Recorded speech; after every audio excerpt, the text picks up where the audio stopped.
త్వరగా ఏజ్ అవుతున్నామా అనుకున్న వాళ్ళందరూ ఎక్స్టర్నల్గా చాలా తీసుకుంటున్నారు జాగ్రత్తలు. స్కిన్ ద్వారా తీసుకునే మెడిసిన్స్ అంతా తీసుకుంటున్నారు త్రూ ఇంజెక్షన్స్ అని చెప్పచ్చు వివిధ రకాలుగా. అలా కాకుండా ఇంటర్నల్ మెడిసిన్ అనేది ఒకటి ఉంది. వృద్ధాప్యం వచ్చే వరకు ఆరోగ్యంగా ఉండడం ఎలా? కానీ మీ దగ్గరికి ఎలా వస్తారు అసలు జనాలు? కొంతమందికి చర్మం వ్యాధులు ఉంటాయి. అవి పెద్దగా డర్మటాలజిస్ట్ ట్రీట్ చేసే అంత పెద్ద వ్యాధి కాదు, చిన్న చిన్న మార్పులే అవసరం. అలాగే డైజెషన్ ప్రాబ్లమ్స్తో ఉంటారు. అలా అని గ్యాస్ట్రోఎంట్రాలజిస్ట్ దగ్గరికి వెళ్ళిపోయి పెద్ద పెద్ద ఆపరేషన్లు చేసుకోవాల్సిన పని కాదు. అసలు ఇంటర్నల్ మెడిసిన్ ద్వారా ఏంటి సొల్యూషన్? ముఖ్యంగా చూసుకోవాల్సిన 7 ఏజింగ్కి బయట ఉన్న మ్యాక్సిమం రీజన్స్ ఏంటి అంటే స్మోకింగ్ అండ్ ఆల్కహాల్. కానీ ఇది కాకుండా నిద్ర మనల్ని ఏజింగ్ చేస్తుందా? మనం ఎక్సర్సైజ్ చేసినా, ఎలాంటి ఫుడ్ తిన్నా, మనం పడుకున్నప్పుడు డీప్ స్లీప్లోకి వెళ్ళిన తర్వాత హ్యూమన్ గ్రోత్ హార్మోన్ అనే హార్మోన్ రిపేర్ చేస్తుంది బాడీని. ఫాస్టింగ్ అనేది కంపల్సరీయా or is that an optional thing? Fasting చాలా ముఖ్యమైనది. స్లీప్ తర్వాత నెక్స్ట్ ఏంటి అంటే ఫాస్టింగే. ఎక్కువ అవర్స్ ఫాస్టింగ్ కూడా leads to stones in kidney అంటారు. ఫాస్టింగ్ చాలా కాలం ఉండి నీళ్లు సరిగ్గా తీసుకోకపోవడము, దీనివల్ల సెలబ్రిటీస్ ఇది వాడుతున్న ప్రోడక్ట్ ఏంటి అంటే ఎక్స్టర్నల్ కొలాజన్ ఇంటేక్ అనమాట. అది త్రూ టాబ్లెట్స్ ద్వారా కానీ ఇంజెక్షన్స్ ద్వారా కానీ కొలాజన్ తీసుకుంటే మన స్కిన్ ఎలాస్టిసిటీ బాగుంటుంది, ఏజింగ్ అనేది ఫాస్ట్గా అవ్వదు అని. కొలాజన్ చాలా ఇంపార్టెంట్ అండి. అది మన నెయిల్స్లో ఉంటుంది, స్కిన్లో ఉంటుంది, జాయింట్స్లో ఉంటుంది. అది న్యాచురల్గా తగ్గిపోతూ ఉంటుంది మనం ఏజ్ పెరుగుతూ ఉంటుంది. What is this biological age? మనం బర్త్డేలో ఏం చేసుకుంటామో అది మన క్రోనలాజికల్ ఏజ్. అది మనందరికీ తెలుసు. కానీ మన శరీరం అదే ఏజ్ ఉంది అనే అవసరం లేదు. ఇంత ఇన్ఫర్మేషన్ వినిన తర్వాత వెంటనే అందరికి వచ్చే క్వశ్చన్ ఏంటి అంటే ఇవన్నీ ఎక్కువ ఛార్జెస్ ఉంటాయేమో, ఎక్కువ ప్రైస్ ఉంటుందేమో మేము వెళ్ళి చూపించుకోవడానికి అంటే దాని గురించి మీరు అంటే ఎగ్జాక్ట్గా చెప్పకపోయినా ఒక అవగాహన. హెల్దీ ఏజింగ్ అంటే డాక్టర్ని రీచ్ అయ్యే కన్నా ముందే మనం చాలా చేసుకోవచ్చు. అది నేను చెప్పాను కదా, ఫుడ్లో ఎలాంటి జాగ్రత్తలు తీసుకోవాలి, నిద్ర, ఎక్సర్సైజ్, స్ట్రెస్ని ఎలా మేనేజ్ చేసుకోవాలి, ఇవన్నీ మీరు ఇంట్లో కూర్చొని చేసుకునేవే చెప్పాను. ఇవన్నీ చేస్తున్నా కూడా సమస్యలు ఇంకా ఉన్నాయంటే అప్పుడు వచ్చి సంప్రదించవచ్చు.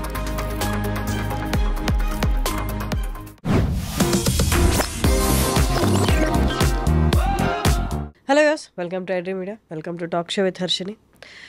నార్మల్గా ఇప్పుడు అందరూ చాలామంది లైఫ్ స్టైల్ వల్ల అని చెప్పచ్చు, లేకపోతే పొల్యూషన్ వల్ల చెప్పచ్చు, త్వరగా ఏజ్ అవుతున్నామా అనుకున్న వాళ్ళందరూ ఎక్స్టర్నల్గా చాలా తీసుకుంటున్నారు జాగ్రత్తలు.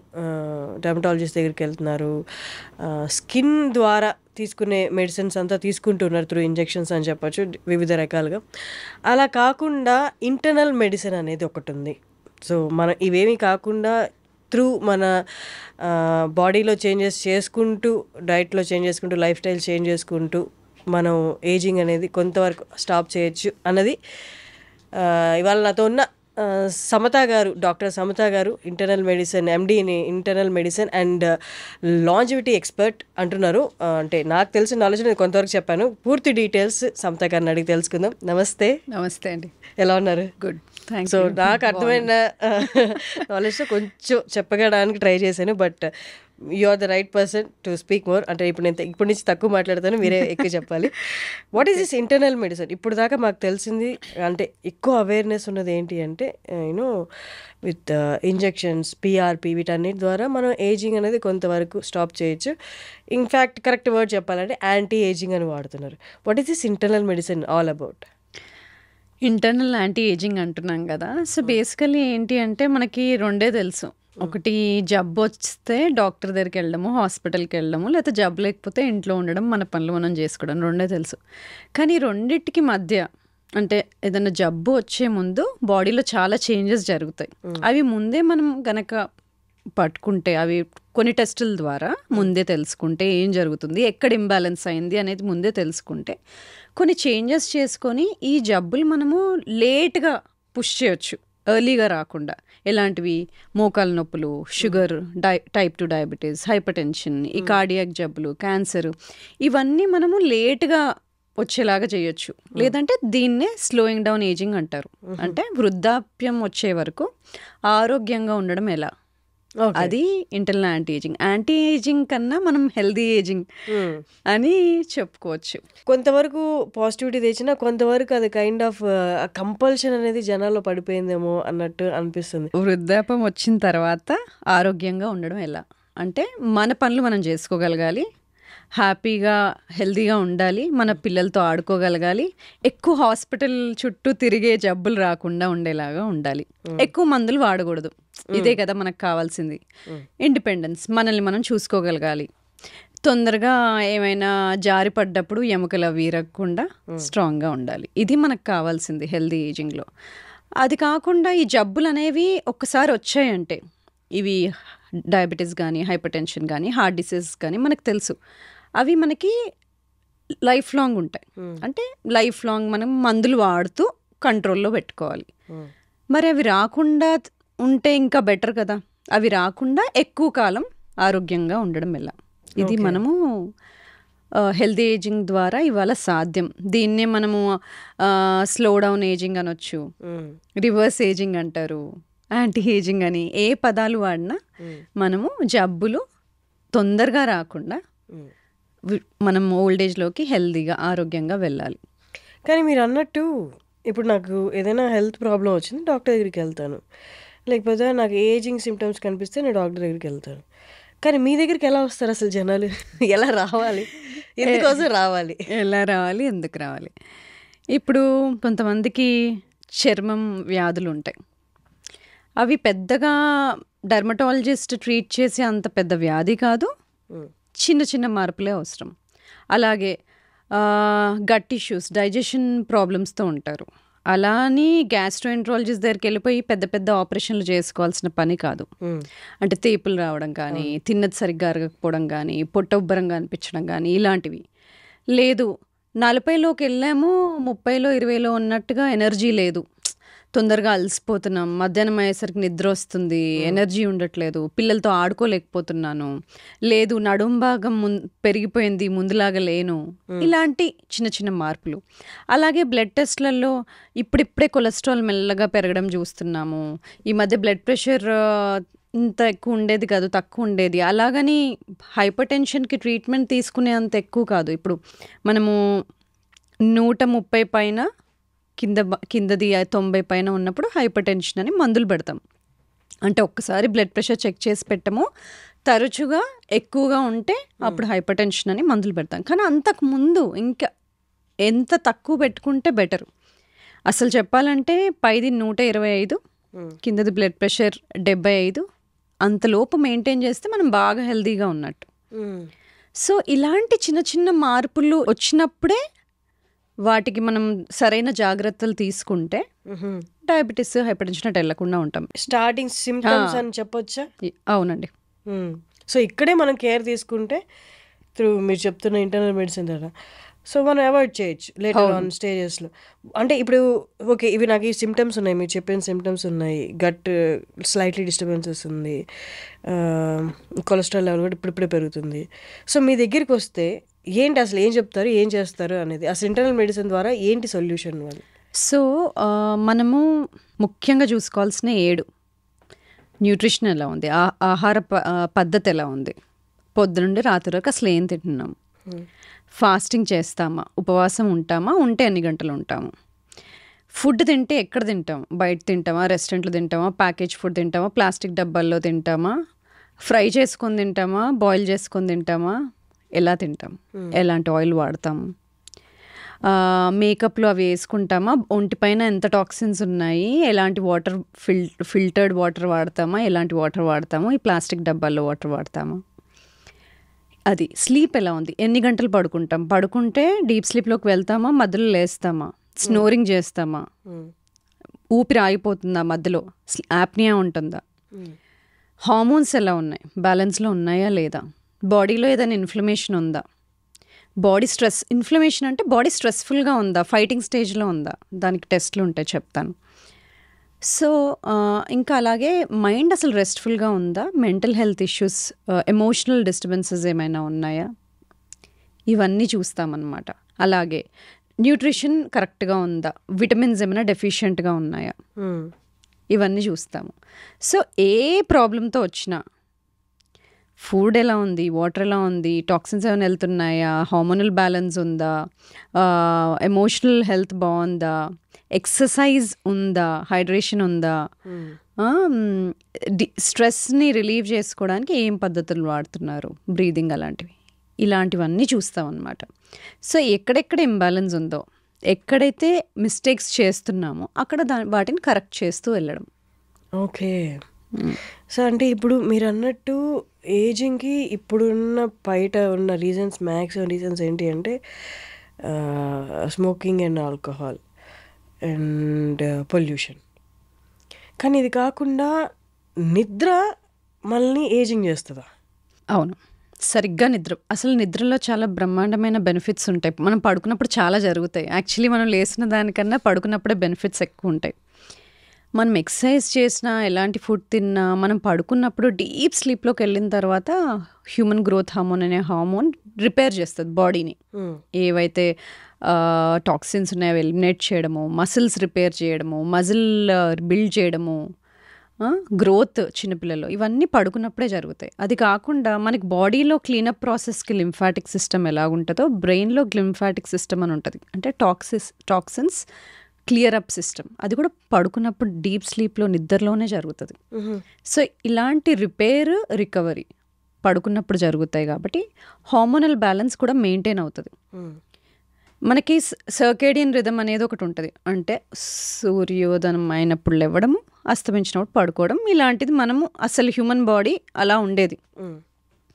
కానీ ఇప్పుడు ఇన్ని ఆర్టిఫిషియల్ లైట్స్, ఇలాంటి డెస్క్ జాబ్స్, వేరే టైమ్ జోన్స్తో పనిచేయడము, దీంతో ఇంటర్నల్ బాడీ సిస్టమ్ కూడా దెబ్బతినింది.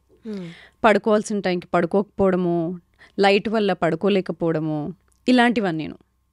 ఇంకోటి, బాగా తినేసి కడుపు నిండుగా ఉన్నప్పుడే పడుకోవడము, ఇలాంటివన్నీ చేయడం వల్ల డీప్ స్లీప్లో పోలేకపోవడము, బాడీ రిపేర్ అవ్వకపోవడము, దానివల్ల హార్మోనల్ ఇంబ్యాలెన్సెస్, ఇన్ఫర్టిలిటీ ఇష్యూస్, ఇవన్నీ చూస్తూ ఉంటాం. సో అందుకని స్లీప్ చాలా ముఖ్యం, చాలా ఇంపార్టెంట్. అందుకని ఇప్పుడు స్లీప్ మానిటర్ చేయడానికి స్లీప్ రింగ్స్ అని ఇవన్నీ వస్తున్నాయి. అంటే పడుకుంటే ఎంత డీప్ స్లీప్లోకి వెళ్తున్నాడు, ఆర్ఎం రెస్ట్ఫుల్ స్లీప్ అనేది మనకు స్టేజెస్ ఉంటాయి. స్లీప్లో స్టేజెస్, దానిలో ఆర్ఎం స్లీప్ అనేది గుడ్ రెస్ట్ఫుల్ స్లీప్. ఆ స్టేజ్లో ఎంతసేపు ఉంటున్నారు, కనీసం 6-7 గంటలు పడుకుంటున్నామా లేదా, లేట్ నైట్ ఈటింగ్ అంటే 9 తర్వాత ఫుడ్ తిని అరౌండ్ 11 అలాగా, లేకపోతే 10:30 అలా పడుకుంటే ఇది కూడా ఏజింగ్కి రీజనా? సో పడుకున్నప్పుడు డైజెషన్ ఆగిపోవాలి. మనం తిన్నాక నెక్స్ట్ 2 hours వరకు డైజెషన్ సిస్టమ్ నడుస్తూనే ఉంటుంది. ఆ ఫుడ్ పొట్టలో నుండి ఇంటెస్టైన్స్కి వెళ్ళాలి, డైజెషన్ ప్రాసెస్ అంతా కంప్లీట్ అవ్వాలి. దానికో 2-3 గంటలు పడుతుంది. ఆ తిన్న 2-3 గంటల లోపే నిద్రపోయాము అంటే ఆ డైజెస్టివ్ సిస్టమ్ నడుస్తూనే ఉంటుంది. ఇంకా రిపేర్ సిస్టమ్ యాక్టివేట్ అవ్వడానికి టైం ఎక్కడిది? అందుకే తిన్న 2-3 గంటల తర్వాత పడుకోమని చెప్తాం. లేదంటే మీ స్లీప్ టైమింగ్ ఏంటో దానికన్నా 2-3 గంటల ముందు తినేయాలి అని. అంటే డైజెషన్ ప్రాసెస్ అయిపోవాలి. అది ముఖ్యమైన రీజన్. అది కాకుండా ఎంతోమంది ఫుడ్ రిఫ్లెక్స్ అవ్వడము, ఇవన్నీ సిమ్టమ్స్ ఉంటూ ఉంటాయి. దానికి సింపుల్ సొల్యూషన్ ఎర్లీగా తినడం. అది కాకుండా అప్పటికి డైజెషన్ అయిపోయి ఉండాలి, స్టమక్ ఎంటీగా ఉండాలి. ఇవి ఇంపార్టెంట్. అలాగే మనం ఎప్పటి నుంచో రిలీజియన్ వైజ్గా తీసుకుని ఎవరి రిలీజియన్లో వాళ్ళకి అన్ని రిలీజియన్లో సేమ్గా ఉన్నది ఏంటి అంటే ఫాస్టింగ్. అవును, కొందరు శుక్రవారం ఉంటారు, కొందరు శనివారం ఉంటారు, కొందరు సోమవారం ఉంటారు. ఏ రిలీజియన్లో ఫాస్టింగ్ అనేది మాత్రం కంపల్సరీ ఉంది. బట్ లేటర్ ఆన్ ఈ లైఫ్ స్టైల్ చేంజెస్, ఈ లేట్ నైట్ షిఫ్ట్స్, వర్క్స్ వల్ల ఫాస్టింగ్ అనేది చాలామంది చెయ్యట్లేదు ఇప్పుడు. అవును, రిలీజియన్గా తీసుకున్నా, యాజ్ ఎ డాక్టర్గా మీరు సజెస్ట్ చేసిన ఫాస్టింగ్ అనేది కంపల్సరీయా or is that an optional thing? Fasting చాలా ముఖ్యమైనది. స్లీప్ తర్వాత నెక్స్ట్ ఏంటి అంటే ఫాస్టింగే. కానీ ఫాస్టింగ్ ఎవరు చేస్తున్నారు? ఆడవాళ్ళ, మగవాళ్ళ? జబ్బున్న వాళ్ళు చేస్తున్నారా? వాళ్ళు ట్యాబ్లెట్స్ వేసుకుంటున్నారా? ఈ సినారియోస్ని బట్టి ఒకవేళ ట్యాబ్లెట్స్ వేసుకుంటున్నారు షుగర్కి, బీపీకి అంటే డాక్టర్స్తో కొలాబరేట్ అయ్యి వాళ్ళ సహాయంతో ఫాస్టింగ్ చేసుకోవాలి. కానీ అదర్వైజ్ మీకు ఇవన్నీ జబ్బులు లేవు. ఫాస్టింగ్ చాలా ముఖ్యమైనది. ఎందుకంటే ఫాస్టింగ్ ద్వారా కొన్ని బాడీలో సర్ట్యూన్స్ అంటాం, అవి ఎంజైమ్స్ మనల్ని చాలా కాలం బతికేలాగా చేస్తాయి, లాంజివిటీ జీన్స్ అంటాం. వాటిని యాక్టివేట్ చేయడానికి ముఖ్యమైనది ఫాస్టింగే. సెకండ్ది క్యాలరీ రెస్ట్రిక్షన్, అంటే మనకి ఎంత అవసరమో దానికన్నా కొంచెం తక్కువ తినడం. దాని డైటింగ్ అని రకరకాల పదాలు వాడతారు, కానీ సింపుల్గా చెప్పాలంటే క్యాలరీ రెస్ట్రిక్షన్ అంటే ఓవర్ ఈట్ చేయకూడదు. అవసరానికి మించి తినకుండా ఉన్నప్పుడు, ఇంకా ఫాస్టింగ్ చేసినప్పుడు, ఇంకా ఎక్సర్సైజ్ కరెక్ట్గా చేసినప్పుడు మనం చాలా కాలం బతికే జీన్స్ యాక్టివేట్ అవుతాయి, లాంజివిటీ జీన్స్. అది కాకుండా బాడీకి ఒక రిపేర్ ప్రాసెస్ ఉంటుంది. ఎప్పుడైనా సిస్టమ్ రాంగ్ వెళ్ళిందనుకోండి, మ్యానుఫ్యాక్చరింగ్ యూనిట్ ఉంది, ఏవైనా మెషిన్స్ తయారవుతున్నాయి, సరిగ్గా మెషిన్ కోడ్ అయినట్టు తయారవ్వకపోతే అది క్లియరప్ చేసేస్తుంది. సేమ్ బాడీలో క్లియరప్ ప్రాసెస్ని ఆటోఫేజీ అంటాం. సరిగ్గా సెల్స్ క్లీనప్ ప్రాసెస్ అవ్వకపోతే అది అవసరం లేని టాక్సిన్స్ని రిలీజ్ చేస్తుంది. అది మంచిది కాదు. సో ఆ క్లీనప్ ప్రాసెస్ ఆటోఫేజీని స్టిమ్యులేట్ చేయడానికి కావాల్సింది ఫాస్టింగ్. సింపుల్. సో ఆ ఫాస్టింగ్ ఎంతో 2-3 రోజులు అవ్వాల్సిన అవసరం లేదు. సింపుల్ చిన్న ఫాస్టింగ్ 12 hours, 12 గంటలు. అంటే రాత్రి 7ంటికి తినడం ఆపేసామంటే పొద్దున 7ంటికి తింటే 12 గంటలు ఫాస్టింగ్ ఉన్నట్టే.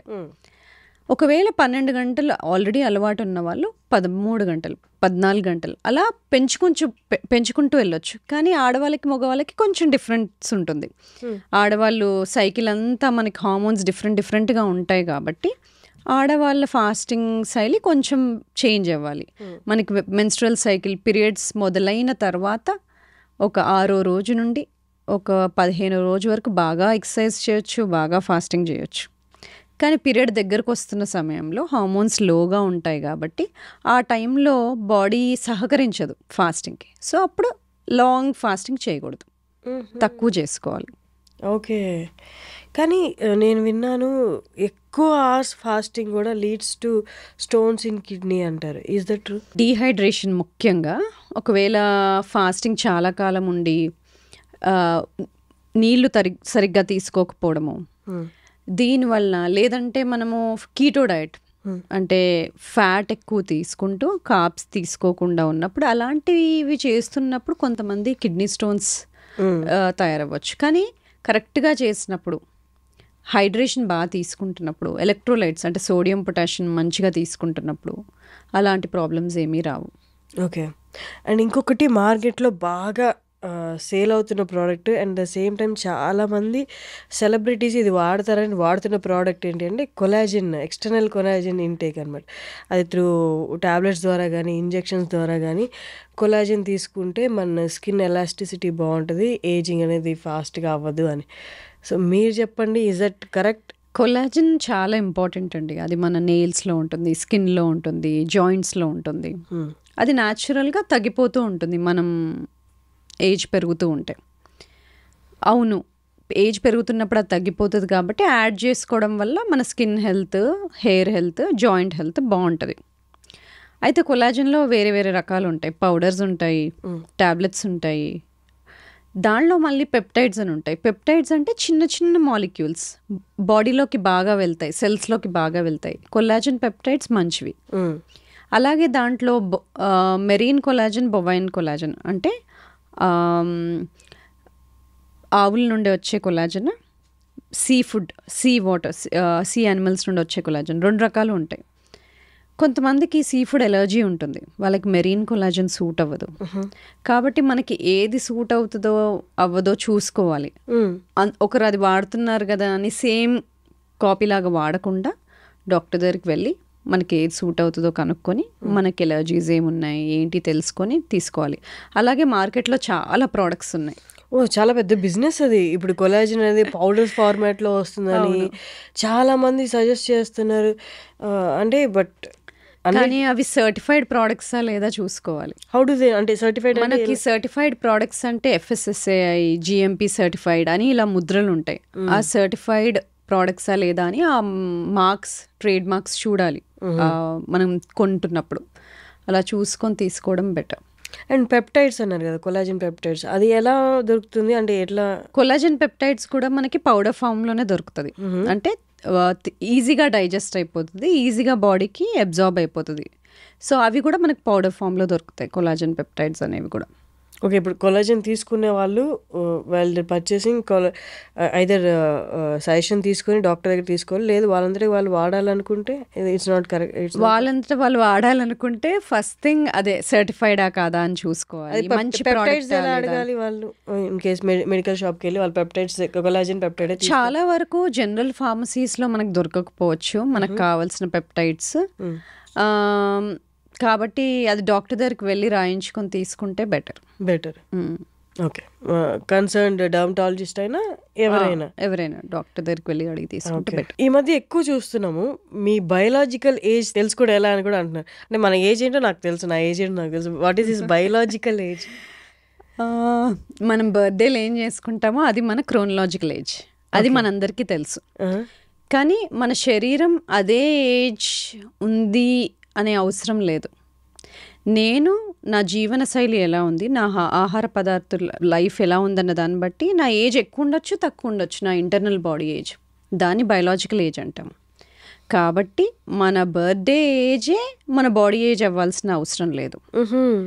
అందుకని ఎవరైతే బాగా రోజు ఆహారం బాగా తీసుకుంటారో, జీవనశైలి బాగుంటుందో, ఎక్సర్సైజ్ బాగా చేస్తారో, వీళ్ళ బయలాజికల్ ఏజ్ కొంచెం తక్కువ ఉంటుంది. అయితే దీనికి సింగిల్ టెస్ట్ ఏదైనా ఉంటుందా అంటే అది సింగిల్ టెస్ట్తో చెప్పలేం. ఎందుకంటే చాలా కాంప్రహెన్సివ్గా చూడాలి. ఎందుకంటే ఒక ఏజ్ అనేది కాంప్లెక్స్ ప్రాసెస్. దానికి ఒక ఇంటర్నల్ ఏజ్ ఇవ్వాలి అంటే ఏమేమి చూడాలి? బ్లడ్లో అంటే మనం కొలెస్ట్రాల్ చూస్తాము, షుగర్స్ ఎలా ఉన్నాయో చూస్తాము.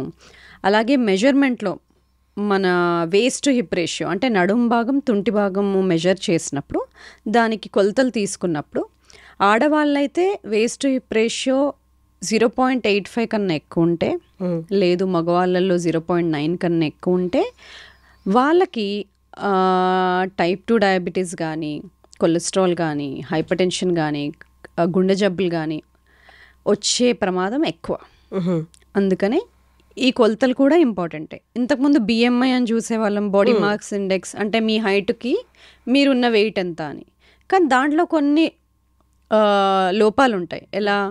బాగా ఎక్సర్సైజ్ చేసే అతను ఉంటాడు, అతనికి మసిల్ ఎక్కువగా ఉంటుంది, మీరు బిఎంఐ చూస్తే ఎక్కువగా ఉంటుంది, అంటే కొవ్వు ఎక్కువ ఉన్నట్టు కాదు కదా. అందుకని మనకు కరెక్ట్గా తెలవాల్సింది బాడీ కాంపోజిషన్ అనాలిసిస్. అంటే బాడీలో కండరాలు ఎన్ని ఉన్నాయి, కొవ్వు ఎంత ఉంది, ఎముకల క్వాలిటీ ఎలా ఉంది, బోన్, ఫ్యాట్, మసిల్ రేషియో, ఇది ముఖ్యమైనది బిఎంఐ కన్నా. సో ఇవి తెలియాలి. బ్లడ్ మార్కర్స్ ఇంతకుముందు చెప్పాము.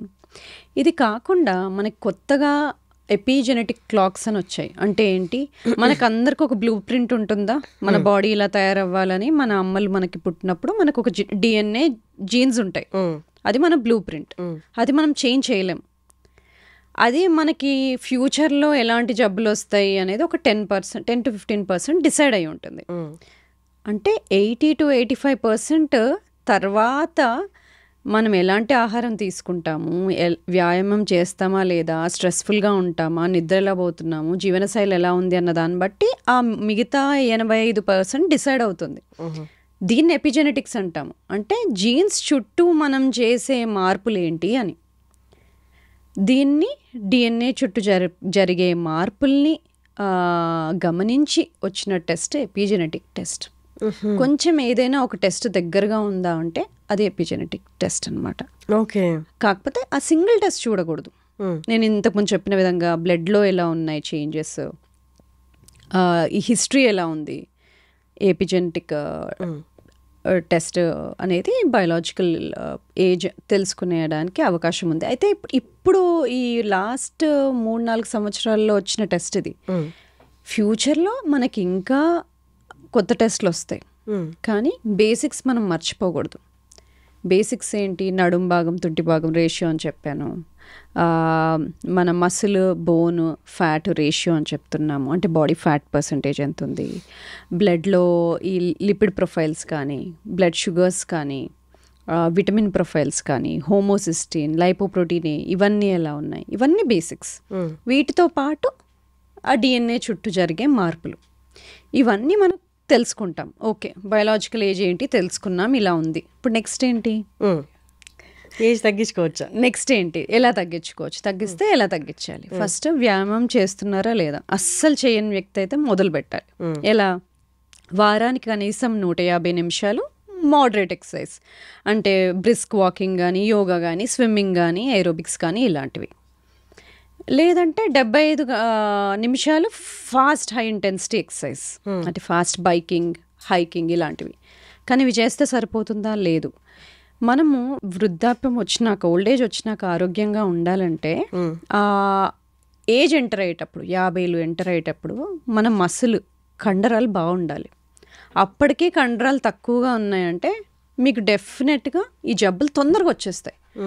ఇవి 4: డయాబెటీస్, హైపర్ టెన్షన్, కార్డియాక్ జబ్బు, క్యాన్సర్లు, స్ట్రోకు. ఇవి అయితే ఎందుకంటే 40 తర్వాత 40 సంవత్సరాలు ఒకసారి దాటామంటే ప్రతి సంవత్సరానికి 1% మజిల్ పోతుంది.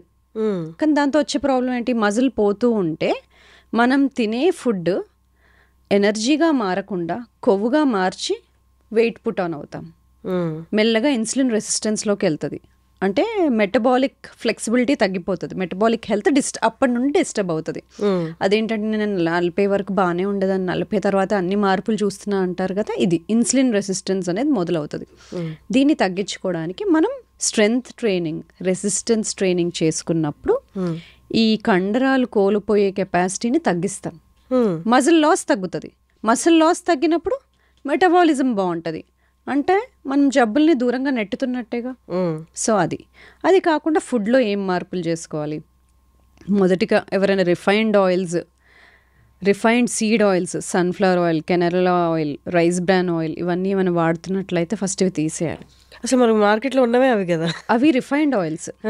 మనం కోల్డ్ ప్రెస్డ్ ఆయిల్స్ వాడుకోవాలి. కోల్డ్ ప్రెస్డ్ అంటే గానుగ నూనెలు, ఫ్రెష్గా చేసేవి. అవి కొబ్బరి నూనె కానీ, లేదంటే గానుగ నూనెనే రైస్ బ్రాన్ కానీ, గానుగ నూనె, నల్ల నువ్వుల నూనె, ఇవి వాడుకోవచ్చు. ఇవి కూడా తక్కువ వాడాలి, ఎందుకంటే ఈ నూనెలు ఈ మన మోడర్న్ డేస్ వచ్చినాక తయారైనవి. ఈ పాతకాలంలో ఎంత ఎక్కువ నూనె వాడేవాళ్ళం కాదు. సో ఈ నూనెల వల్ల మనకు బాడీలో ఇన్ఫ్లమేషన్ పెరుగుతుంది. సో ఈ నూనెలు తగ్గించుకోవాలి. అలాగే ఫుడ్ వండే విధానంలో ఎక్కువ డీప్ ఫ్రైడ్ ఫుడ్స్, బాగా గ్రిల్ చేసిన ఫుడ్స్ ఇవి తినకూడదు, ఎందుకంటే దానిలో క్యాన్సర్ కాజింగ్ ఏజెంట్స్ పెరుగుతాయి. బాగా డీప్ ఫ్రైడ్ ఫుడ్స్లో నైట్రేట్స్ పెరగడము ఇలాంటివి జరుగుతాయి. సో అలాగే షుగర్ ఎక్కువ ఉన్న ఫుడ్స్ తినకూడదు. Sugar is directly related to inflammation, బాడీని ఇన్ఫ్లేమ్ చేస్తుంది. సో షుగర్ తగ్గించుకోవాలి, డీప్ ఫ్రైడ్ ఫుడ్స్ తగ్గించుకోవాలి, అంటే బాగా ప్రాసెస్ చేసి పీచు పదార్థం తీసేసిన ఫుడ్స్, పిండి పదార్థాలు తక్కువ చేసి, ఇప్పుడు గోధుమ పిండి బదులు ఫుల్ గోధుమలు వాడటం కానీ ఇలాంటివి. సో ప్రాసెస్డ్ ఫుడ్స్ తగ్గించుకొని, డీప్ ఫ్రైడ్ ఫుడ్స్ తగ్గించుకొని, ఈ seed oils, refined seed oils కనుక తగ్గించుకుంటే మనం బాడీని యాంటీ ఇన్ఫ్లమేటరీగా వెళ్తుంది. అది కాకుండా ప్లేట్లో కూరగాయలు ఎక్కువ ఉండేలాగా రోజు కూరగాయలు మార్చి తినడము, ఫ్రూట్స్ తీసుకోవడము, నీళ్లు బాగా తీసుకోవడము, హోల్ ఫుడ్స్ తీసుకోవడం ద్వారా మనం మార్చుకోవచ్చు. ఇదే కాకుండా తినే పద్ధతిలో కూడా కొంచెం మార్పులు చేసుకోవాలి. ఫస్ట్ మనం కూరగాయలతో మొదలు పెట్టాం అనుకోండి తినడం, అది ఆల్రెడీ స్వెల్ అయిపోతుంది పొట్టలో. తర్వాత వచ్చే ఫుడ్ని స్లోగా అబ్జార్బ్ చేసుకుంటుంది. అదే తినడం అన్నంతో మొదలు పెట్టామనుకోండి ఎక్కువ తినేస్తాం. ఎందుకు? ఆ స్విచ్ ఆన్ అవ్వదు, కడుపు నిండింది అనే స్విచ్ తొందరగా ఆన్ అవ్వదు. అదే మనము కూరగాయలు ఫస్ట్ తిని దానిలో ఫైబర్, పీచు పదార్థం ఎక్కువగా ఉంటుంది, నెక్స్ట్ వచ్చే ఫుడ్ని తక్కువ తీసుకుంటుంది. తర్వాత ప్రోటీన్ ఉన్న ఫుడ్ అంటే పప్పులు, చికెన్ ఇలాంటివి తీసుకున్నప్పుడు కడుపు నిండింది అనే ఒక హార్మోన్ ఉంటుంది, పెప్టైడ్ వైవై అంటాం, అది యాక్టివేట్ అవుతుంది. నీకు నిండింది, ఇంకా తక్కువ తినొచ్చు అని. నెక్స్ట్ ఫ్యాట్స్, నెయ్యి వేసుకుంటాం కదా, నెయ్యి కానీ కొబ్బరి నూనె కానీ ఇలాంటివి ఏమైనా కొబ్బరి వేసి చేసుకున్నప్పుడు, లేకపోతే ఆలివ్స్ కానీ ఇలాంటివి తిన్నప్పుడు కూడా కడుపు నిండుతుంది.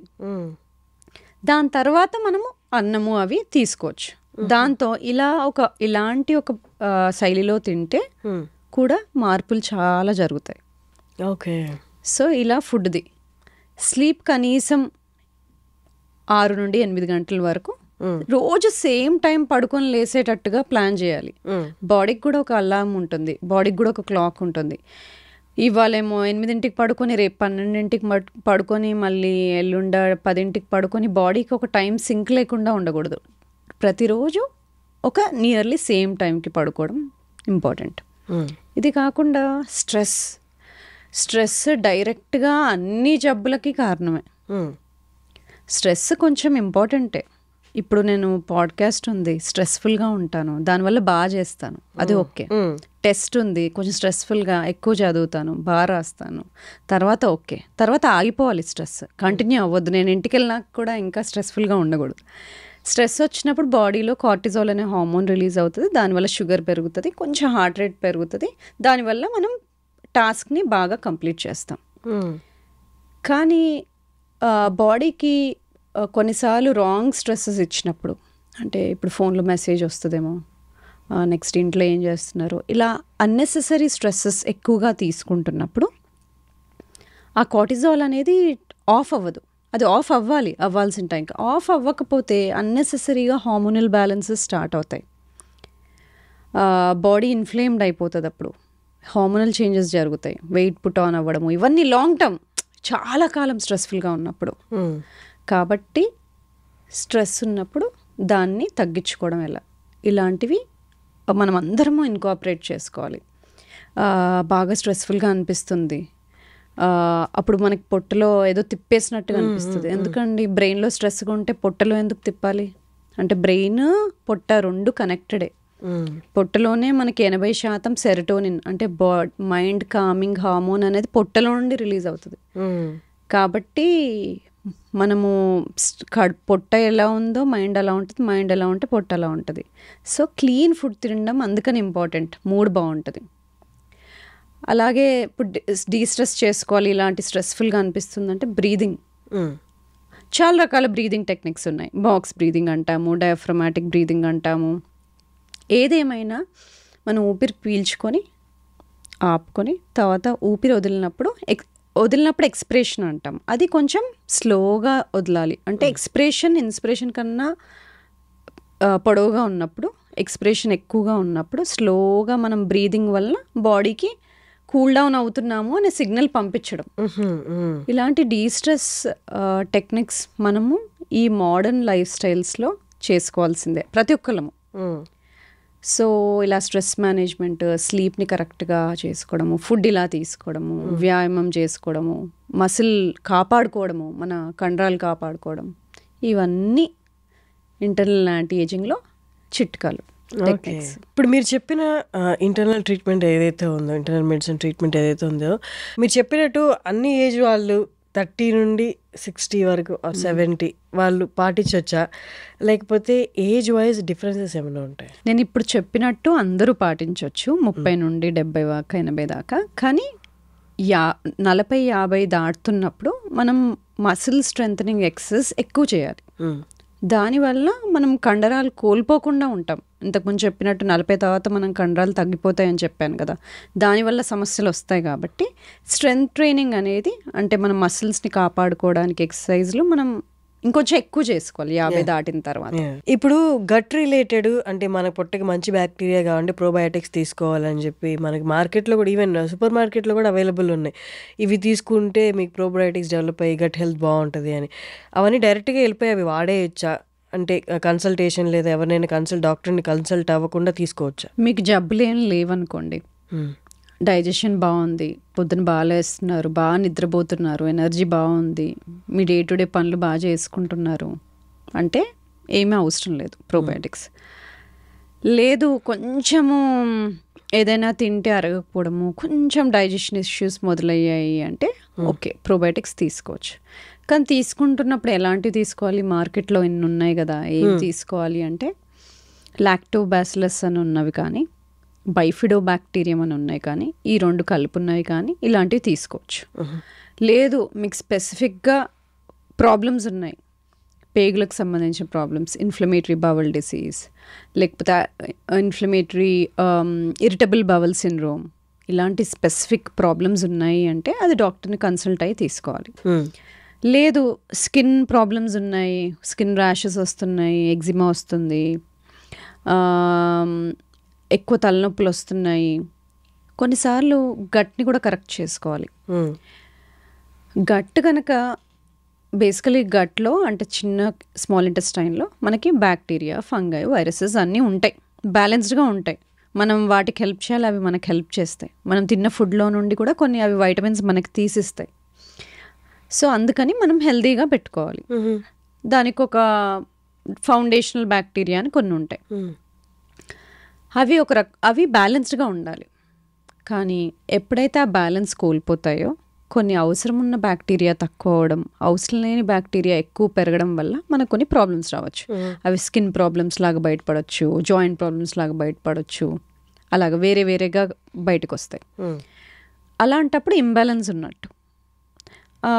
ఇంబ్యాలెన్స్ ఉన్నప్పుడు టెస్ట్ చేసుకోవడం ఎలా? మనకి గట్ మైక్రోబయోమ్ అనే టెస్ట్ ఉన్నాయి, వాటి ద్వారా మనం టెస్ట్ చేసుకొని చూసుకుంటాం.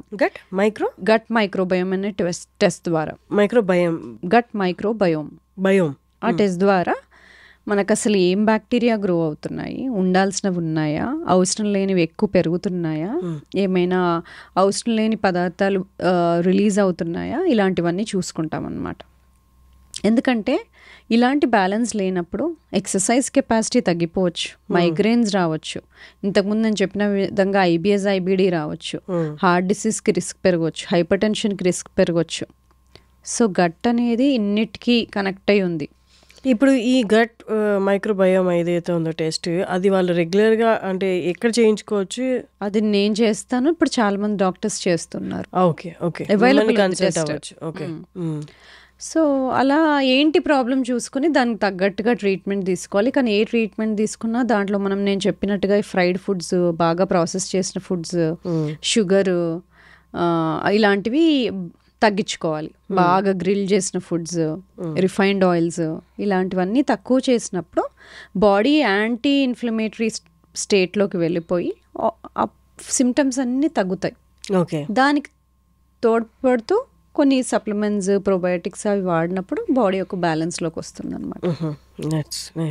ఇప్పుడు అంటే ఇంత ఇన్ఫర్మేషన్ వినిన తర్వాత వెంటనే అందరికి వచ్చే క్వశ్చన్ ఏంటి అంటే, ఇవన్నీ ఎక్కువ ఛార్జెస్ ఉంటాయేమో, ఎక్కువ ప్రైస్ ఉంటుందేమో మేము వెళ్ళి చూపించుకోవడానికి, అంటే దాని గురించి మీరు అంటే ఎగ్జాక్ట్గా చెప్పకపోయినా ఒక అవగాహన జనాలకి. హెల్దీ ఏజింగ్ అంటే డాక్టర్ని రీచ్ అయ్యే కన్నా ముందే మనం చాలా చేసుకోవచ్చు. అది నేను చెప్పాను కదా, ఫుడ్లో ఎలాంటి జాగ్రత్తలు తీసుకోవాలి, నిద్ర, ఎక్సర్సైజ్, స్ట్రెస్ని ఎలా మేనేజ్ చేసుకోవాలి, ఇవన్నీ మీరు ఇంట్లో కూర్చొని చేసుకునేవే చెప్పాను. ఇవన్నీ చేస్తున్నా కూడా సమస్యలు ఇంకా ఉన్నాయంటే అప్పుడు వచ్చి సంప్రదించవచ్చు, అప్పుడు హెల్ప్ చేస్తాను. లేదు అంటే మిగతావన్నీ మీరు డాక్టర్ల దగ్గరికి ఎవరి దగ్గరికి వెళ్ళకుండా ఇంట్లోనే చేసుకునే మార్పులు ఇవన్నీ. సో మిమ్మల్ని కన్సల్ట్ అవ్వాలి అంటే ఎక్కడ, ఎలాగా, మీ ఒక్కసారి మీ హాస్పిటల్ గురించి? మా clinic name PMX health centre for longevity and personalised medicine. 30 నుండి 70, 80 దాకా ఎవరైనా ఆరోగ్యంగా ఉండాలనుకుంటున్నప్పుడు, ఆరోగ్యంగా వృద్ధాప్యంలోకి వెళ్ళాలి అనుకుంటే వాళ్ళందరికీ అవసరం ఉండే ట్రీట్మెంట్స్ ఇక్కడ ఉంటాయి. Okay, that's nice. Thank you so much for coming Samatha గారు. Thank you.